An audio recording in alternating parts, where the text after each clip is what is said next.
future coders. Welcome back to another video from CodeRobo, where learning to code is fun.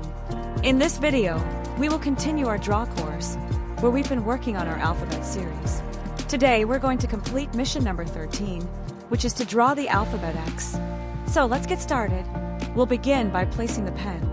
Then, we'll move it in a straight direction, but we need to turn it slightly to the right. So, let's turn it by 40 degrees. Next, we'll use the move forward command to draw the line in that direction. Robo will move 9 steps forward.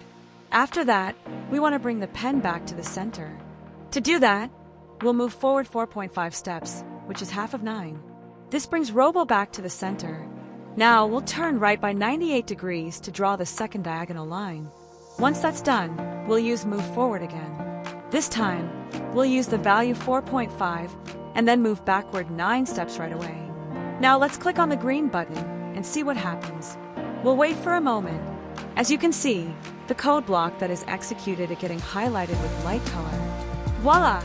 We have successfully completed and drawn the alphabet X. Hope you liked this video. Please like, share, and subscribe to CodeRobo.